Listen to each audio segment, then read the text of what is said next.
When you walk into a really beautifully designed building, your eyes immediately go to the aesthetics, right? You look at the paint color or the archway. Flamingos, maybe the furniture, yeah. Exactly. You take in the space and the people moving through it. But what you are almost never looking at, I mean, what you rarely spend time thinking about, is the rebar. Right, the hidden architecture. Yeah. You don't think about the load-bearing walls or the foundation that's, poured deep into the earth, the invisible blueprints that are actually dictating every single way you can move through that space. The structure that makes this space possible in the first place, really, which usually only demands our attention when it starts to crack. That's spot on. And today we are welcoming you, our fellow learner, to a deep dive into a concept that functions exactly like that hidden architecture in our modern world. We are unpacking secularism. Which is a massive topic. It is, because there's a very common assumption out there.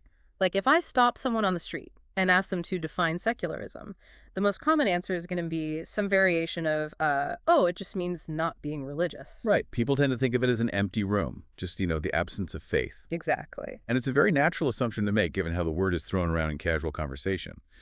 But it's profoundly incomplete. How so? Well, treating secularism as a mere void ignores the reality that it's an active, highly complex system of thought. Its governance, its social organization. I mean, it is not an empty space. It's a meticulously constructed framework. And that is really the core question we're exploring today with you. What if secularism is a massive, complex, hidden architecture that is actively shaping everything around you? From the economy you participate in to the laws you obey. Right, down to your own deeply personal sense of happiness and well-being. So, to figure this out, we are diving into a truly monumental piece of scholarship. We have on our desk the Oxford Handbook of Secularism. Edited by Phil Zuckerman and John R. Shook. And calling it monumental is pretty accurate. It's heavy, literally and figuratively. It really is. This text is a sweeping, multidisciplinary exploration. The editors have gathered leading sociologists, legal scholars, philosophers, anthropologists. Psychologists too, I think. Yes, psychologists as well. They are all coming together to unpack the truly global footprint of secular life. They're looking at it as a multifaceted phenomenon that mutates, really, depending on where you are in the world. So our mission today is to give you a comprehensive masterclass on this architecture. We are going to explore its surprisingly religious roots, the fierce political battlegrounds it has created globally, and its incredibly intimate role in human psychology. That's a huge journey. It is. And as we look at these sources, it is really important to remember our role here. The scholars in this text are touching the third rails of modern politics. Oh, absolutely. I mean, we're talking debates over abortion, the Supreme Court, the separation of church and state, global conflicts. So our job isn't to take a side or tell you who is right. No, not at all. Our mission is to unpack the architecture of these arguments exactly as the authors have laid them out, impartially, so you can evaluate them for yourself. That is a crucial baseline. We have to look at the mechanics of these arguments impartially to understand how this global system operates. Right. And before we can see how secularism functions in those high-stakes debates, we have to define our terms. But Zuckerman and Shook point out right away in the introduction that defining secularism is notoriously difficult. I can imagine. Yeah, they compare it to trying to define abstract, contested words like family or art. I mean, it's difficult because the term has been entangled for centuries with so many related concepts, right? Like, Yeah. Is it atheism? Is it humanism? Is it just the First Amendment? Exactly. If I ask a philosopher, a politician, and a sociologist to define it, I'm going to get three entirely different answers. You will. And because of this multiform history, the editors argue that it's a mistake to look for one single unified definition. Okay, so what do we do instead? Well, they propose that we need to view secularism as a multi-pronged phenomenon. They break it down into a framework of 6 foundational modes. 6 pillars. Right, 6 distinct pillars. To understand the whole, we have to understand these 6 parts. Okay, let's look at the blueprints then. Walk us through these 6 modes. The first pillar is economic secularism. Okay. This is the idea of promoting material values and economic progress through systems that are relatively free from religious control. So we're talking about markets operating on naturalistic, earthly principles rather than theological ones. So we're talking about the transition from an economy governed by divine rules to one governed by supply and demand. Yes, precisely. Like, for example, in medieval Europe, the Catholic Church strictly forbade usury, right? Yes, charging interest on a loan. Right, charging interest, because it was considered a sin to make money from time, and time belonged to God. So economic secularism would be the dismantling of that theology to allow for modern banking and capitalism. It is a perfect historical example. Economic secularism removes the theological constraints on material exchange. That makes sense. What's the second? The second pillar is educational secularism. This is the advocacy for primary and secondary education that is widely available, but not infused with religious indoctrination. So the shift from the local parish school run by the church, where the primary goal might be saving children's souls, to a state-run public school system. Right. The mechanism there seems to be about building a national civic identity rather than a specific religious one. Yes, the state takes over the role of forming the citizen. Okay, so economics and education. What's number 3? The third mode is ethical secularism. This focuses on finding naturalistic bases for human morality. Naturalistic meaning without God. Essentially, yeah. It is the pursuit of philosophical justifications for what is right and wrong, aiming at secular goals like human excellence, flourishing, and happiness without needing to appeal to a divine command.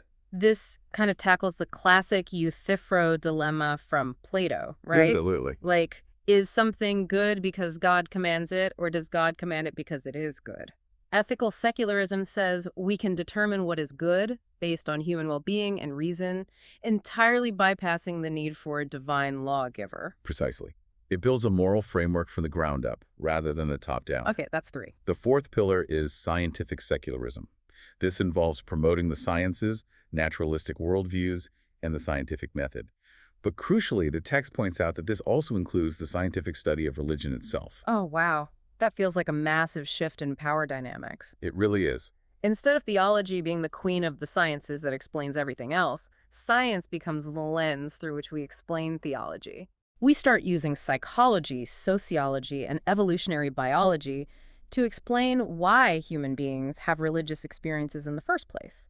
It is a profound inversion of the traditional hierarchy of knowledge. Right. And the fifth? The fifth pillar is closely related. It's religious criticism. This is the active, intellectual, and rhetorical realm of justifying non-belief. It's where you find the development of atheology. Let's define atheology for a moment, because that isn't a term you hear every day. I'm assuming it's not just complaining about religion on the internet. No, far from it. Atheology is the systematic philosophical critique of the concept of God and religious doctrine. So it's academic. Very much so. Just as theology is the rigorous study of the divine, atheology is the rigorous intellectual defense of atheism. It's the formal dismantling of traditional proofs for God's existence, the analysis of the problem of evil, and the intellectual justification for living without faith. Okay, so we have economic, educational, ethical, scientific, and critical secularism. Those 5 seem to cover how we trade, learn, behave, discover, and debate. What is the 6th pillar? The 6th is political secularism. And the handbook notes that this is generally regarded as the vital foundation that makes all the other modes possible. Okay, the big one. Yeah. Political secularism is the advocacy for a state framework that operates independently of religious authority. It is the legal architecture that separates the government from the church. So if political secularism is the foundation, I want to try to visualize how these interact. Because Johannes Quack, one of the contributors in the handbook, makes a strong distinction between worldview secularism and political secularism. Yes, a very important distinction. But worldview secularism sounds like the personal stuff, right? The ethics, the science, the ethology. Right. And political secularism is how the state is organized. Are these things fundamentally glued together? Like, if political secularism is the engine of a train, are the other 5 modes just the cars permanently attached to it? Can you have the train cars without the engine, or vice versa? Well, Quack's analysis points out that while they have intertwined histories, they are absolutely distinct and can exist independently. Yeah. You can have a society with robust political secularism, like a constitution that strictly separates church and state. An engine that is fully operational. Right. But where the vast majority of the population still holds deeply religious worldviews, the state is secular, but the people are not. The United States seems like the classic example of that historically. I mean, a constitution that deliberately omits any mention of God in its operative text. creating a secular state, while governing a population that has historically been overwhelmingly religious. Exactly. The engine is secular, but the passengers on the train are deeply faithful. Yes. Conversely, you could theoretically have a population that embraces worldview secularism. They are personally atheists. They rely on ethical and scientific secularism in their daily lives. Mm. But they live under a state that doesn't have formal political secularism. Like where? Think of a European country with an official state church that receives tax funding, but where the actual citizens rarely attend services and live thoroughly secular lives. What Quack is highlighting is that these modes do not always march in lockstep. That disconnect completely shatters an old assumption I remember learning in sociology class. The secularization thesis. Ah, yes. The old grand narrative. Right, this grand, almost inevitable historical narrative that said modernization automatically kills religion. The idea was that as soon as a society gets modern medicine, industrialization, and high-speed internet, religion will just naturally wither away because we don't need it to explain thunderstorms or cure diseases anymore. That was the dominant sociological theory for a long time. But the scholars in this handbook, looking at massive amounts of global data, acknowledge that this grand narrative is fundamentally flawed. It just didn't happen. It didn't. Religion has not vanished in the face of modernity. Instead, scholars are moving toward analyzing what they call secularities in the plural. Meaning there isn't just one path of secularization that every country is walking down. Exactly. Different societies experience different combinations of these 6 pillars at entirely different paces. A country might have a massive surge in economic and scientific secularism while fiercely holding on to religious education. So it's a mix and match. It is a highly variable, dynamic configuration. It is a 6-headed beast that mutates depending on the cultural soil it is planted in. Wow. Okay, so if this framework is so complex, and if political secularism, this idea of separating the government from religious authority, is the foundational engine of the modern free state, I want to know who actually built that engine. That's a fascinating history. Because if you ask the average person where the separation of church and state comes from, they're almost certainly going to point to the Enlightenment. Right. They'll say it was Voltaire or Thomas Jefferson or the French revolutionaries who finally used reason to push the church out of government. That is the popular narrative. Reason triumphing over superstition to build the modern world.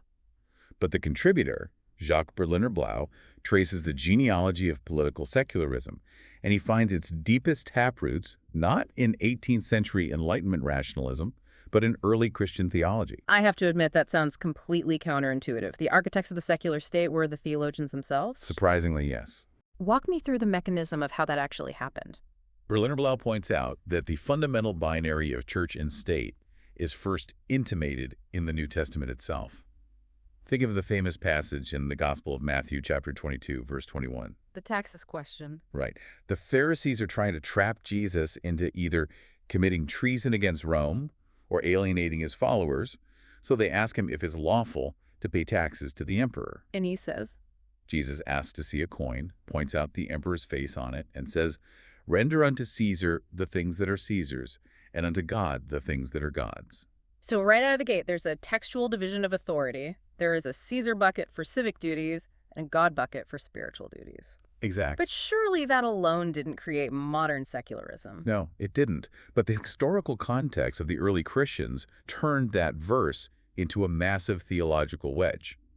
You have to remember, early Christians believed the world was ending imminently. Like any day now. Any day. They were a small, powerless, often persecuted minority sect living in the shadow of the Roman Empire. They believed Jesus was returning at any moment to establish a divine kingdom. So their attitude toward political power toward Caesar was largely apathetic. They just didn't care. Right. The sociologist Max Weber noted that for these early believers, you submitted to political authority dispassionately. You were in the world, but not of it. That makes complete psychological sense. If I am stranded at an airport on a layover and I genuinely believe my flight is leaving tomorrow morning, I am not going to care about the local city council elections. Naturally. I don't care about the airport's long-term infrastructure plan or who the mayor is. I will follow the airport rules, buy my overpriced coffee, and keep my head down because my entire focus is on leaving. My citizenship is elsewhere. That analogy captures their mindset perfectly. The political world was an irrelevant waiting room. But here was the profound dilemma that early Christians faced. The flight didn't leave. Oh. The world didn't end. Decades passed, then centuries, Mhm. and suddenly, in the year 312 CE, the Roman Emperor Constantine converts to Christianity. Wow, okay.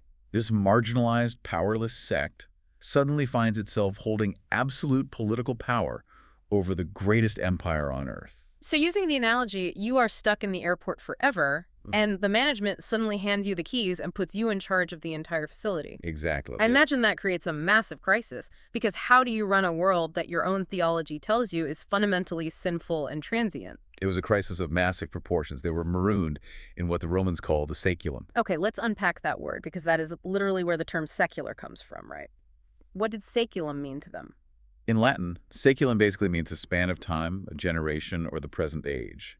In early Christian thought, it referred to the transient earthly temporal world as opposed to the eternal divine realm. So the saeculum is the messy now. Right. Christians had to figure out a theology for interacting with the saeculum, and the master theorist who solved this dilemma was St. Augustine, the Bishop of Hippo, in the early 5th century. He wrote his famous book, City of God, right around the time Rome was being sacked by the Visigoths, which must have felt like the end of the world all over again. It definitely did. How did Augustine use this crisis to build the architecture for the secular state? Augustine grounded this tension into a formal, sweeping dualism. He argued that there are two cities coexisting in the present saeculum. There is the heavenly city, which is characterized by the love of God, even to the point of contempt for self. And there's the earthly city, characterized by self-love, even to the point contempt for God. But these aren't physical places on a map, are they? He's saying that the citizens of both cities are completely mixed together right now. Like the Yes. saved and the damned are walking the same physical streets, using the same aqueducts, and trading in the same markets. Yes. And because we all have to live together in the shared physical space until the end of time, we need a functioning system to maintain basic peace and order. We need laws, we need magistrates, we need a political structure to prevent total chaos. Right? And this is the foundational move for secularism. Augustine argued that this earthly city, the state, is completely devoid of ultimate spiritual value. It is just a practical necessity. Wait, really? Yes, the government cannot save your soul. It is only there to keep the peace in the saeculum. That is a staggering intellectual pivot. By stripping the state of its spiritual meaning by saying the emperor isn't divine, the government isn't holy, it just fixes the potholes and stops thieves, Augustine is essentially creating the conceptual space for a secular temporal state. Exactly. He is telling Christians it is okay to have a government that doesn't do God's work because that's not the government's job. He is defending a place for the secular within a deeply Christian interpretation of the world. Now, the execution of this idea over the next 1,000 years was incredibly messy. Okay. During the Middle Ages, the popes and the kings were constantly fighting over who really had the ultimate authority over this earthly city. Think of the massive power struggles over who gets to appoint bishops. Right, the investiture controversy. Yes, but the conceptual division was always there, waiting to be sharpened. And that brings us to the Reformation. When figures like Martin Luther and John Calvin start tearing the medieval church apart, how do they interact with Augustine's blueprints? They picked up this Augustinian dualism and reinforced it with renewed vigor. Luther wrote heavily on secular authority. His theology argued that true Christians don't actually need the sword of secular law because they are guided by the Holy Spirit and will naturally treat their neighbors well. But not everyone is a true Christian. Exactly. He noted that the world is full of unchristian people. Therefore, God ordained secular authority to punish the wicked and protect the good. Calvin also wrote extensively on civil government, insisting on separating the spiritual jurisdiction from the temporal jurisdiction.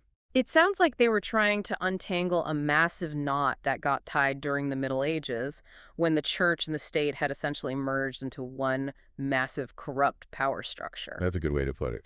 But even with Luther and Calvin, we still aren't at modern democracy. They were still perfectly happy to have the state punish people for heresy or blasphemy, right? Oh, absolutely. So when do we finally get the fully functioning secular engine? The final leap to what we would recognize as modern political secularism happens in the late 17th century, primarily articulated by the English philosopher John Locke. Locke is a massive figure for American listeners. I mean, his fingerprints are all over the Declaration of Independence and the Constitution.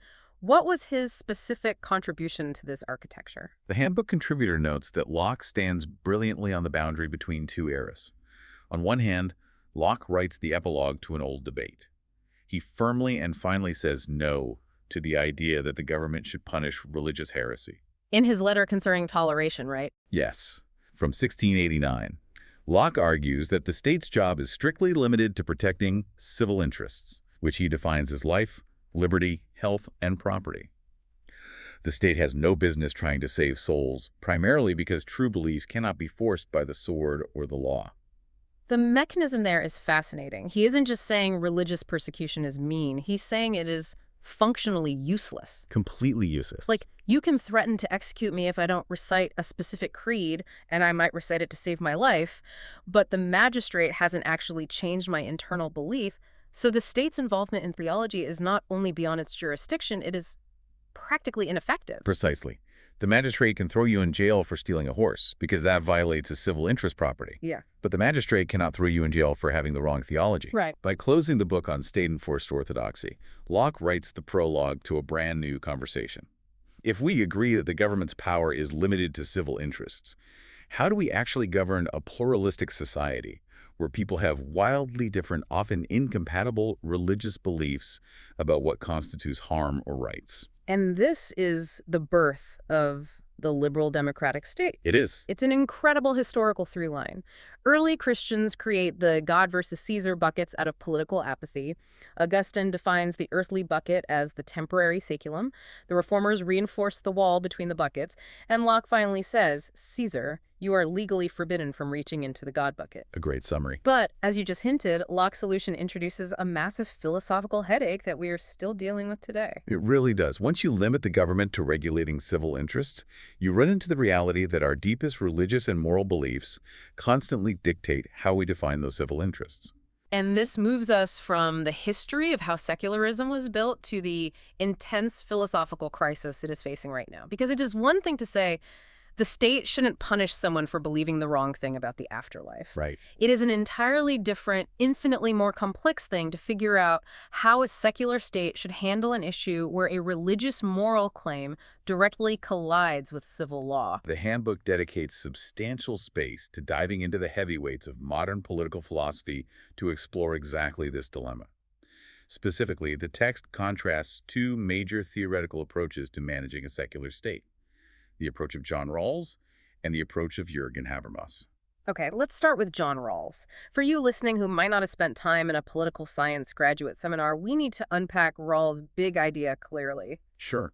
John Rawls was arguably the most important political philosopher of the 20th century.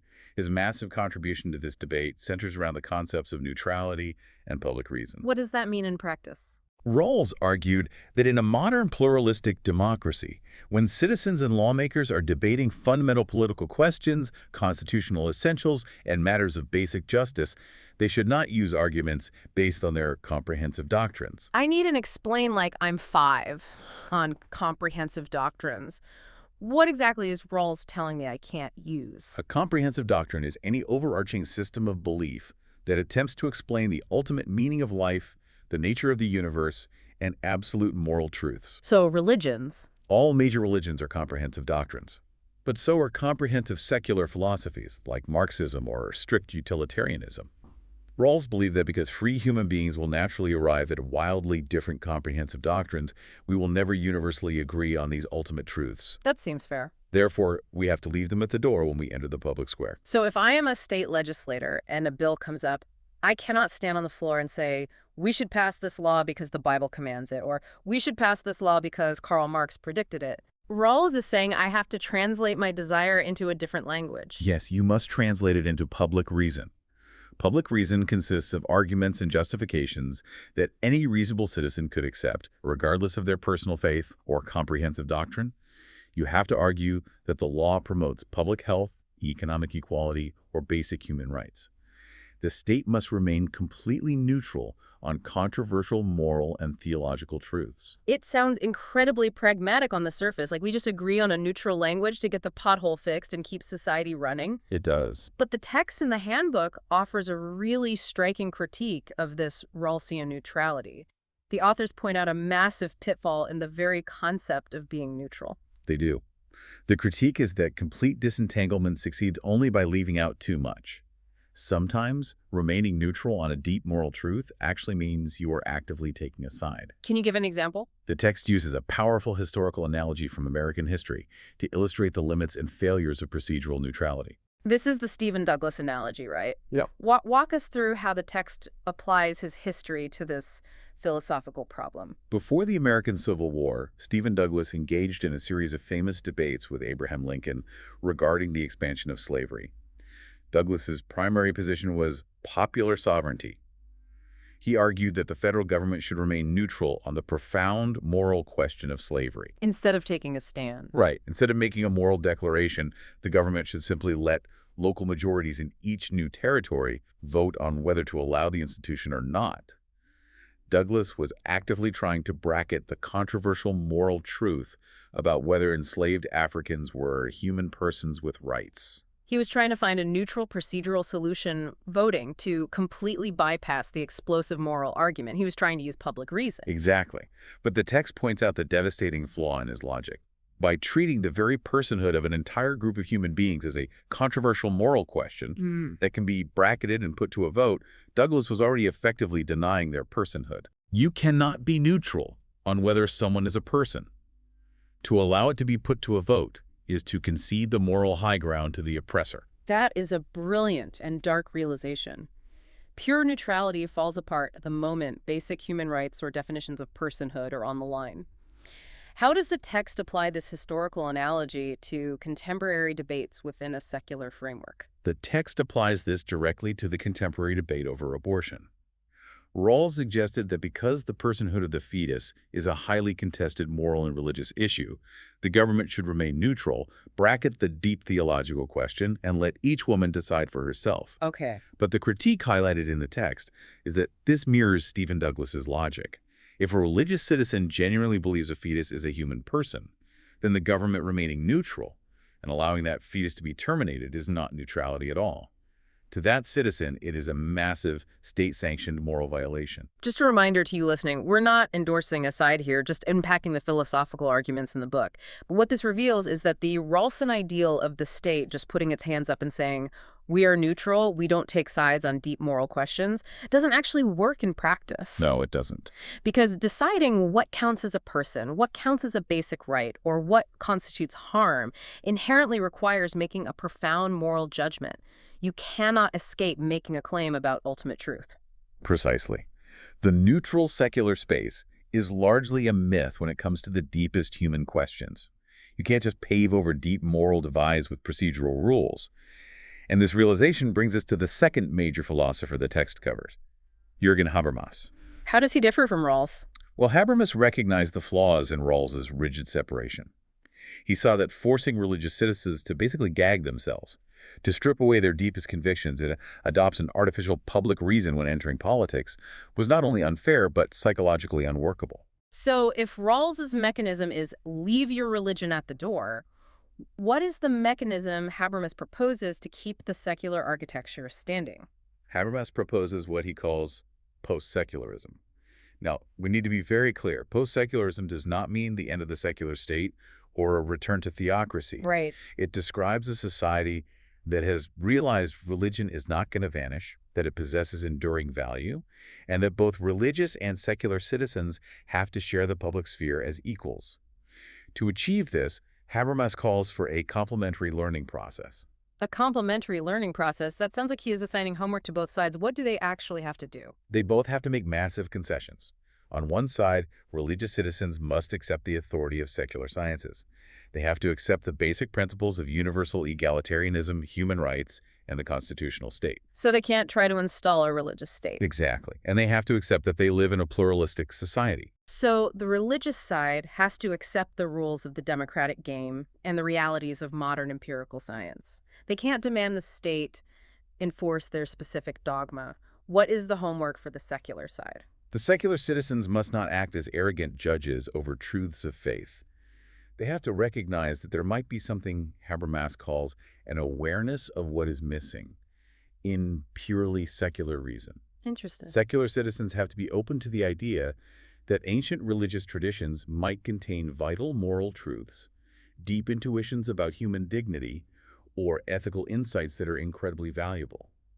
They must be willing to help translate those religious insights into a secular, universal language that everyone can understand and debate. I really like this framework. It makes me think of a linguistic analogy. Habermas is essentially saying, we don't have to speak the same native language at home. You can speak the language of religion, drawing on scripture and tradition, and I can speak the language of secular rationality, drawing on Kant or utilitarianism. Right. But when we come to the town hall to pass a law, we both have to do the hard work of translating our arguments into a shared, universally accessible language.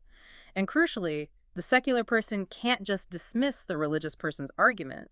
They have to actively listen and help find the universal truth buried in the theological language. That is exactly the mechanism Habermas envisions. It requires profound mutual respect.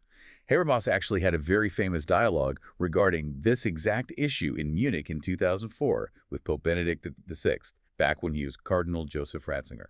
That is a staggering intellectual matchup. One of the world's leading secular philosophers sitting down with one of the world's leading Catholic theologians. Did they just talk past each other, or did they find common ground? They actually found profound common ground on the pre-political moral foundations of a free state. Ratzinger essentially agreed with Habermas's post-secular vision.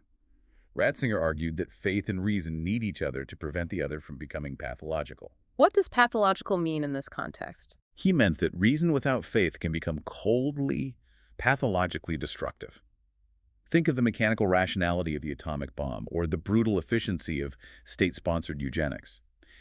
Pure reason can treat human beings as mere data points. And faith without reason. Faith without reason can also become pathological. Think of violent religious extremism, inquisitions, or cults. So both Habermas and Ratzinger agreed that this complementary learning process, this mutual translation where reason and faith constantly check and balance each other, is the only way a modern pluralistic state can survive without collapsing into tyranny. It is a beautiful theory, the idea of everyone coming to the town hall, deeply respecting each other's native moral languages and patiently translating concepts. But I have to push back here. Go for it. Is this actually realistic in the real world? When we look at highly polarized societies today, does anyone actually want to engage in a complementary learning process? It feels like people are actively incentivized by social media and partisan politics to just scream in their native languages and never attempt translation. You have hit on the exact critique many scholars level at Habermas. His model demands a level of civic virtue, patience, and good faith that might simply not exist in highly fractured, hyper-partisan societies. It is a highly idealized vision of democracy. Yeah.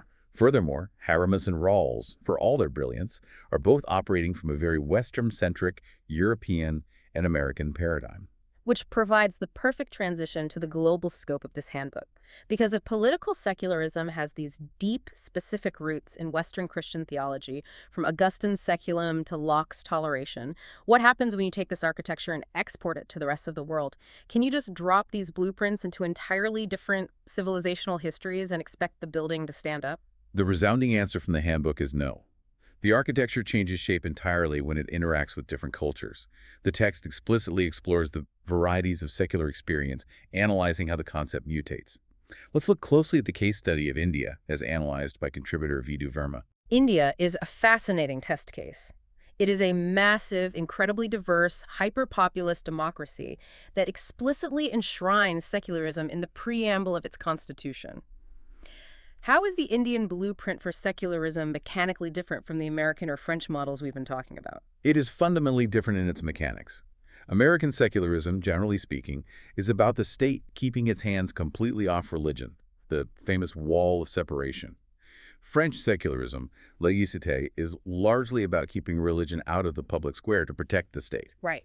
But the Indian model, formulated by foundational leaders like Gandhi, Nehru, and B.R. Ambedkar, is not about strict separation at all. It is built on the concept of principled distance and equal respect for all religions. Principled distance implies the state isn't entirely separated, but is standing just far enough back to intervene when necessary. How does that work in practice? In practice, Indian secularism is a heavily state-led exercise managed by experts, bureaucrats, and the courts. Because Indian society was and is heavily defined by caste structures and distinct religious personal laws, inherited partly from how the British colonial system categorized people, the modern secular state had to intervene deeply in religious life just to reform social practices and guarantee basic rights. So if the American state says, we won't touch religion, the Indian state says, we have to touch religion to make sure it aligns with constitutional equality. Exactly. And this leads to an astonishing legal reality.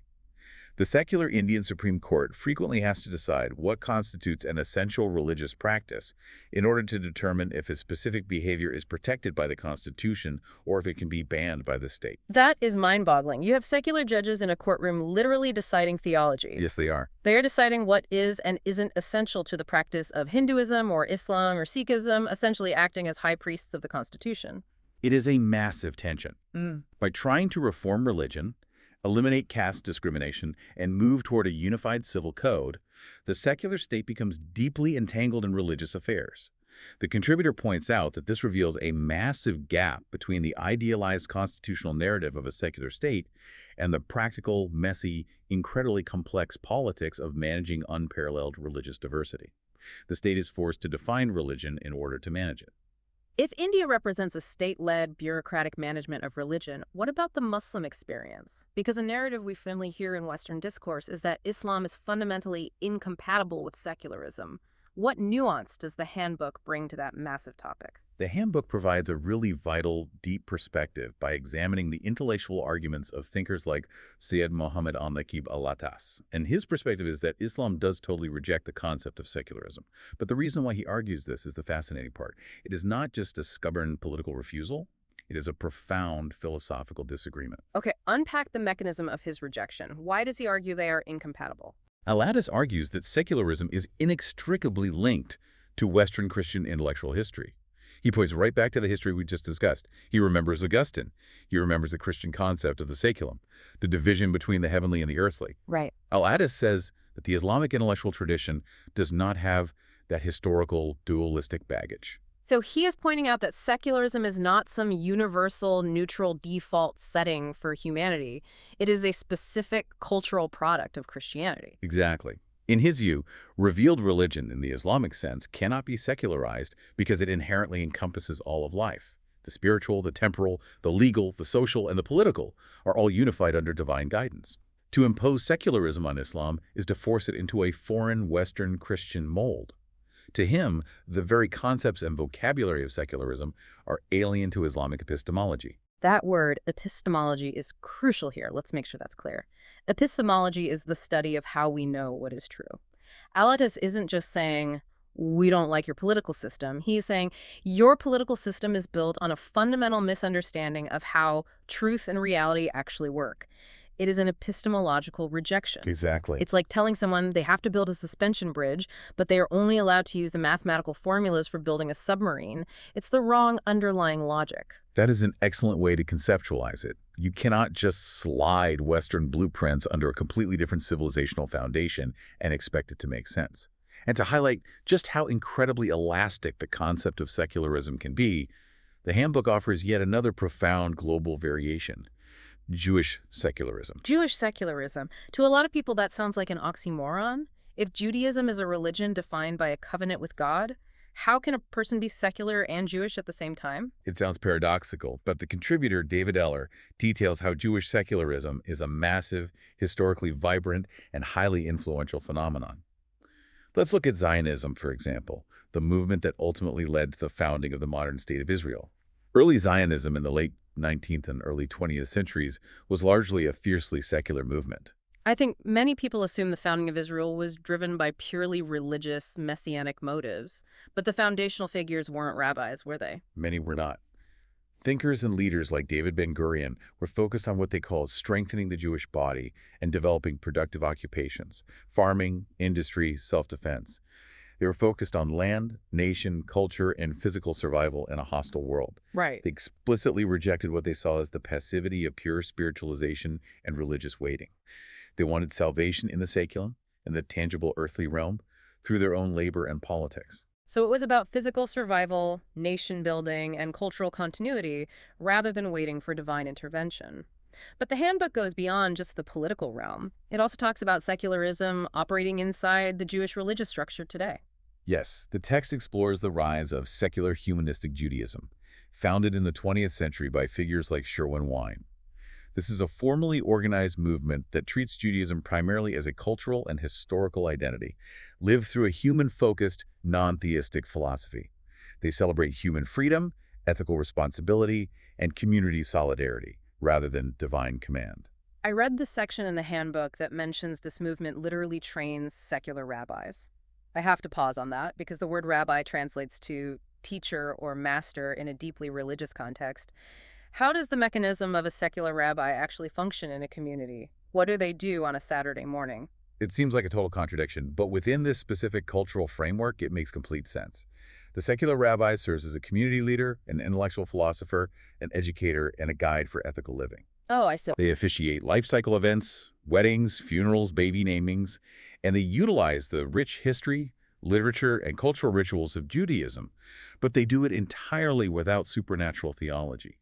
They are facilitating the communal and psychological functions of the tradition, stripping away the metaphysical claims while preserving the social fabric. I want to zoom out for a second and look at everything we just discussed in this global survey. If secularism means a state bureaucracy deciding theology in a courtroom in Delhi, and it means an incompatible alien epistemology to an Islamic scholar in Cairo, and it means a non-theistic rabbi leading a cultural congregation in a New York synagogue. Wait, is the word secularism even useful anymore? That's a fair question. If it is a beast that shapeshifts this drastically on every continent, are we just confusing ourselves by using one blanket term for it? You have articulated the exact problem raised by contributor Veit Bader in the handbook. After analyzing all this complexity, he offers a radical proposal. He argues that maybe we should completely abandon secularism as a primary analytical and political term. Throw it out completely. Yes. He believes it carries too much historical baggage, it is too deeply tied to specific Western Christian histories, and it ultimately causes more confusion than clarity in global debates. If we throw out the word secularism, what does he suggest we use to describe the architecture of a free society? He suggests we should drop the grandisms and instead talk strictly about specific rights and principles of liberal democratic constitutionalism. Well, that is definitely less catchy. Rights and principles of liberal democratic constitutionalism. How does that change the actual conversation? The shift is highly practical. Instead of entering an endless philosophical argument over whether a new policy is secular enough or whether it violates some grand theory of the saeculum, we should ask highly specific, mechanical questions. Like what? Like, does this specific policy protect freedom of conscience? Does it ensure equal citizenship and non-discrimination regardless of religion? Does it prevent state coercion in matters of personal belief? I see the utility in that. It's like, stop arguing about whether the building's aesthetic is truly modernist or neoclassical and just ask the structural questions. Is the roof leaking? Are the doors unlocked so people can leave if they want to? Does the fire alarm work? Exactly. Focus entirely on the function and human rights rather than the abstract label. But speaking of how things actually function for people inside the building, I want to drop down from this high-level constitutional theory. How does this architecture actually affect the people living in the margins of society? This is where the handbook becomes incredibly visceral. It moves from abstract political philosophy to the lived realities of marginalized groups, women, and minorities. Because secularism is not just a neutral referee standing impartially on the sidelines. It is often a powerful player on the field. Right. And depending on who you are, it can be a tool of profound liberation or a tool of systemic marginalization. Let's explore that duality, starting with the perspective of race. The handbook features compelling work by Sikivu Hutchinson on what she terms Black infidels. Tell us about this demographic and their relationship with secularism. Hutchinson focuses on the unique position of African-American atheism and secular humanism. She establishes the context by noting that African Americans are statistically among the most religious demographic groups in the United States. Historically, yes. And there's a profound historical reason for this. During slavery, the Jim Crow era, the Black church was often the only autonomous social institution permitted to exist. It became the epicenter of community survival, political organizing, and the civil rights movement. It was everything. Exactly. Because of this massive historical legacy, embracing secularism or atheism is often viewed as anathema, a rejection of community and history in mainstream African-American culture. To leave the church isn't just a theological shift, it feels like a cultural abandonment. But Hutchinson highlights that there is a powerful parallel tradition of Black secularism. A very powerful one. She anchors this with a searing quote from the brilliant author James Baldwin, who, reflecting on the profound suffering and injustice faced by Black Americans, wrote, "If God cannot do this, then it is time we got rid of him." That is an incredibly heavy sentence. If God cannot do this, then it is time we got rid of him. It's an indictment of a theology that promises deliverance but fails to intervene in earthly oppression. Exactly. Hutchinson explains how, for Black atheists and humanists, secularism is not just a polite intellectual hobby about reading Charles Darwin or debating cosmology in a university lounge. It is deeply, urgently political. It is about the immediate liberation struggle of disenfranchised people. Because religion isn't always helpful there. Right. She points out that organized religion, historically, has sometimes been a conservative force that solidifies inequity by telling oppressed people to wait for justice in the afterlife. The pie in the sky when you die critique, Black humanism projects that deferral of justice. Yes, Black secular humanism focuses entirely on fighting structural inequality, systemic racism, classism, and sexism here and now in the physical world. It is particularly critical of global capitalism, where the state often serves only the wealthy. For these communities, secularism is the architectural tool used to build social justice, when theological structures seem complicit in their suffering. So for the Black humanist, secularism is a mechanism of liberation. It clears away the promise of a heavenly reward to force action in the earthly city. But as we pivot to feminism, the text reveals that secularism can also operate as a mechanism of control. Let's look at the French headscarf bans, which the handbook covers extensively. This presents a profound paradox in the secular project. France's specific version of secularism, laïcité, is fiercely protective of the public sphere. It demands that the state and state-run spaces be entirely free from religious influence. Acting on this principle, in 2004, France passed a law banning the wearing of conspicuous religious symbols, which prominently included the Islamic hijab in public primary and secondary schools. And later, they enacted further bans regarding full face veils in public spaces. And the mechanism used to justify this ban is almost always framed in the language of protecting women's rights and ensuring equality, correct? The argument is, we are using secular law to free young women from patriarchal, oppressive religious constraints. That is the official rhetoric of the state, yes. It is framed as a defense of feminist principles, secular equality, and national unity. But scholars in the handbook, like Amelie Barris and Neom Riley, offer a fierce structural critique of this action. What's their critique? They ask a vital question. Does political secularism in this instance actually protect women, or does it become a blunt instrument used to marginalize, control, and police religious minorities, specifically Muslim women? Because if we look at how this plays out in a young woman's life, if she genuinely believes, of her own volition, that it is her religious duty and right to wear the hijab, and the secular state tells her, take it off, or you are forbidden from receiving a public education, the state isn't liberating her. No. The state is actively forcing her into an agonizing choice between her deepest faith and her basic civic right to schooling. Exactly. The critique argues that the secular state ends up policing women's bodies and dictating their clothing choices just as rigidly as any religious orthodoxy might. It highlights a dangerous reality. The concept of a neutral public sphere is not naturally occurring. It is constructed. Yeah. And it can be deeply exclusionary. It forces us to ask whose version of neutrality the state is enforcing. Yes.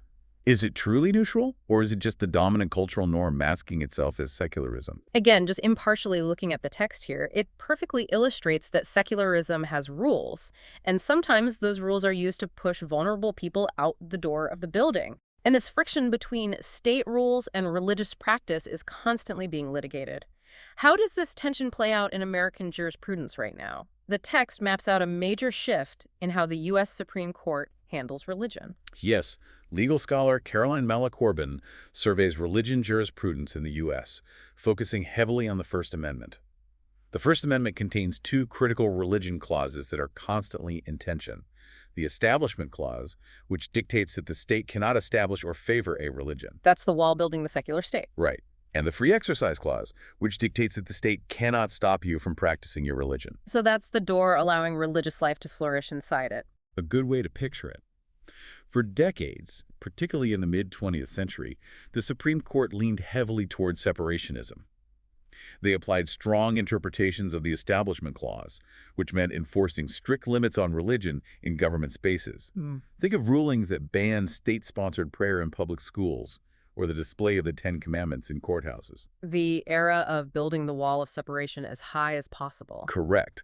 But Corbin points out that in recent years, the court has dramatically shifted its architectural philosophy toward what they call neutrality, or accommodation, which has had the practical effect of diminishing the power of the Establishment Clause and vastly expanding the reach of the Free Exercise Clause. What is the actual mechanism of that shift? How does it change the law on the ground? It means the court is increasingly ruling that religious individuals and even for-profit corporations can be granted exemptions from generally applicable secular laws if those laws burden their religious exercise. Like Hobby Lobby. Yes. The textbook example the handbook discusses is the Burwell v. Hobby Lobby case. In that landmark decision, the Supreme Court ruled that a closely held for-profit corporation could be legally exempt from the Affordable Care Act's federal mandate to provide contraception coverage to its employees based entirely on the sincere religious beliefs of the corporation's owners. So to summarize this shift, the secular architecture is fundamentally changing. The wall of separation is becoming much more porous, allowing religious beliefs to carve out specific legal exceptions within the secular framework of civil law. It shows that political secularism is never a finished product. It is a boundary that is constantly being renegotiated by power. It is a living, contested architecture. And while the courts and philosophers debate the legal boundaries, we have to look at what happens to the individuals living inside this system. Which brings us to the final and I think most profound area the handbook covers, the science of well-being and the secular soul. This feels like the most intimate part of the deep dive.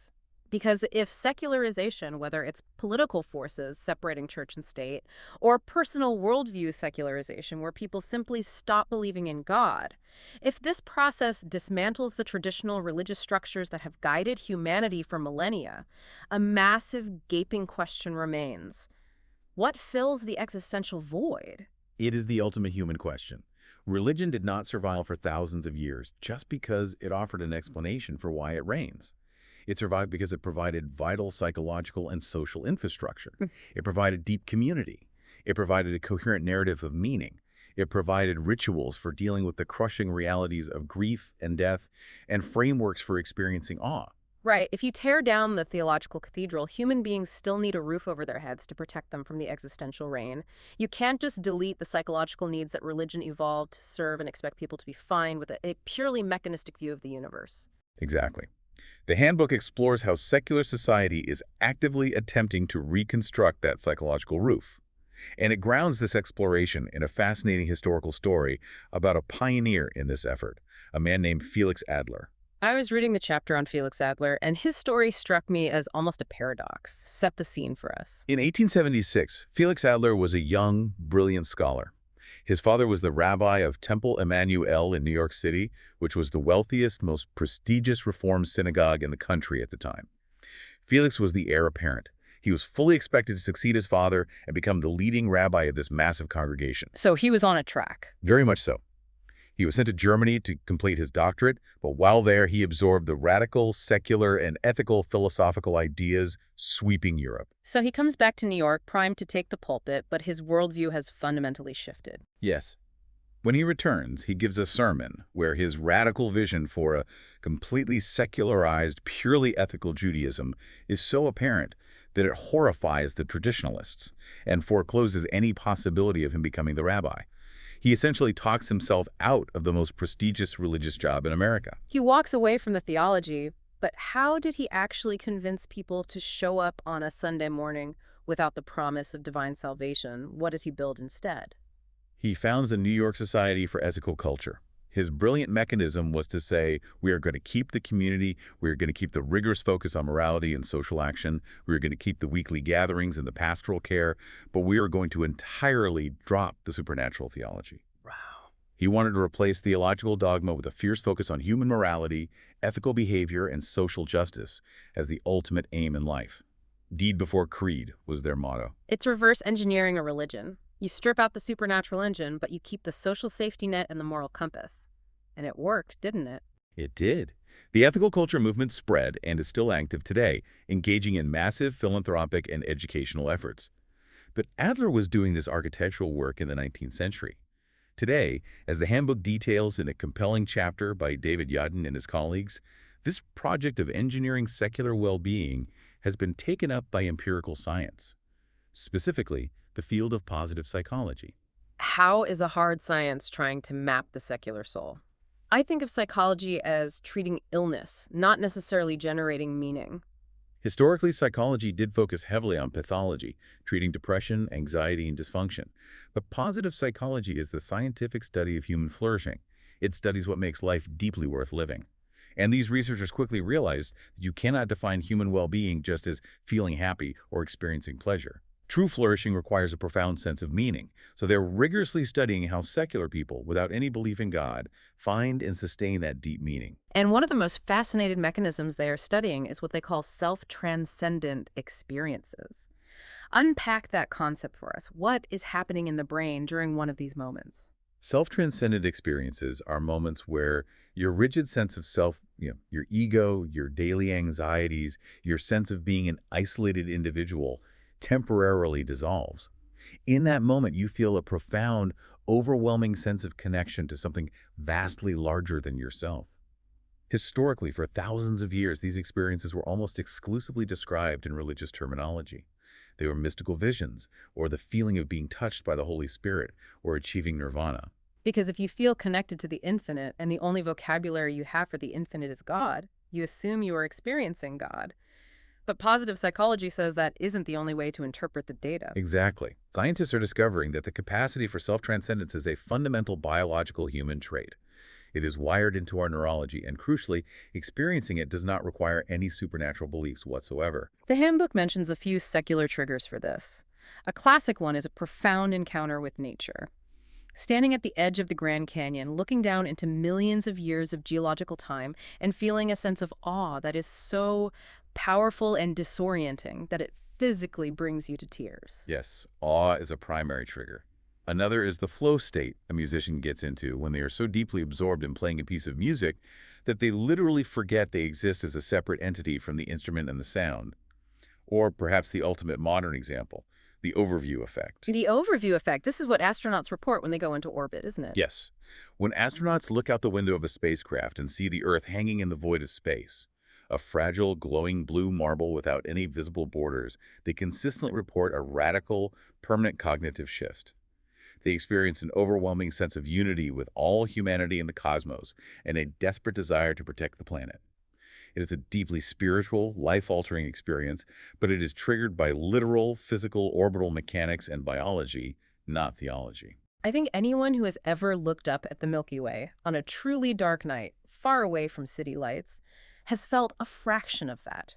You look at the galactic core and you feel incredibly small, almost insignificant, but simultaneously perfectly connected to the fabric of the universe. You realize you are made of the same stardust you are looking at. It is a deeply spiritual feeling, but it is entirely grounded in the empirical facts of astrophysics. Exactly. And the researchers in the handbook argue that deliberately exploring and cultivating these self-transcendent experiences is absolutely vital for secular well-being. These moments provide profound joy, they increase pro-social behavior, and they fundamentally alter the relationship between the self and the world. But the authors of this chapter make one final crucial point. Which is Empirical science alone is not enough to carry the weight of human meaning. because science is ultimately descriptive, not prescriptive. It tells you how things work, but not necessarily why they matter. Right. The text argues strongly for integrating the humanities, literature, poetry, art, and philosophy, alongside the scientific method.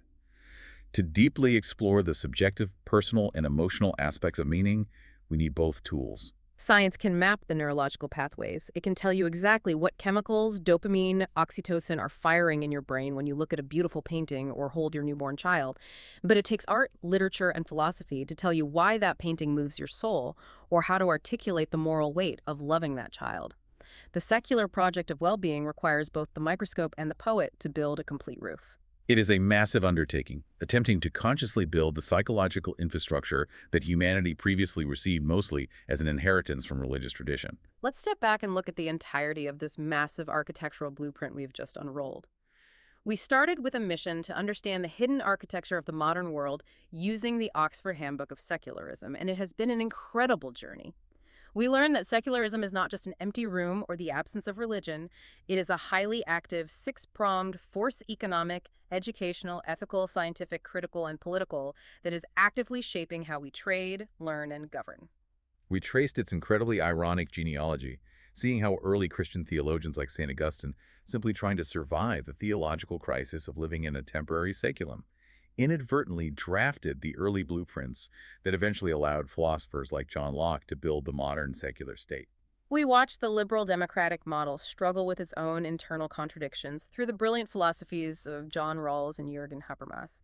We realize that pure procedural neutrality is often a myth when human rights are on the line, and that a truly free society requires the hard, exhausting work of mutually translating our deepest moral languages. We saw how secularism shapes shifts globally. It is not a universal monolith. It is the bureaucratic refereeing of religion in India. It is the cultural innovation of secular humanistic Judaism. Yeah. And it faces profound epistemological rejection by Islamic scholars like Al-Athas, who see it as an alien Western imposition. We drop down to the streets to see how secularism operates as a visceral, lived experience. We saw how it functions as a vital tool of liberation for Black humanists fighting structural inequality in the here and now, but also how it can become a complex, sometimes marginalizing force in debates over feminist rights and the French headscarf bans. All while the American legal landscape shifts beneath our feet, renegotiating the wall between church and state. And finally, we explored the inner psychological architecture. We saw how pioneers like Felix Adler and modern researchers in positive psychology are proving that awe, profound meaning, and self-transcendence are fundamentally human traits. They are biological capacities that can be fully realized and cultivated without relying on supernatural frameworks. It is a staggering amount of insight synthesized from this text. And it brings us to a final provocative thought that I want to leave you, our fellow learner, to mull over. We have seen how incredibly hard modern secular systems are working to replicate the deep community, the enduring meaning, and the ethical guidance that was once almost exclusively provided by faith, whether as ethical culture societies gathering on Sundays, or positive psychology mapping the science of awe, or even constitutional frameworks trying to dictate ultimate moral values for a nation. Which raises a profound historical and sociological question. Mhm. If secularism successfully rebuilds all of these structures, if it provides the community, the rituals, the overarching narrative of meaning, and the moral absolute, is its ultimate destiny to simply become a new kind of religion itself, just one operating without a god? And if it does function that way, what does that mean for the architecture of your own worldview? Are the blueprints you are using to build your life truly secular, or are they just theological blueprints with the word God erased? Thank you so much for joining us on this deep dive. The next time you walk into a public building or step into a voting booth or just look up at the stars on a dark night, I hope you take a second to think about the rebar. Keep exploring that hidden architecture. We will see you next time.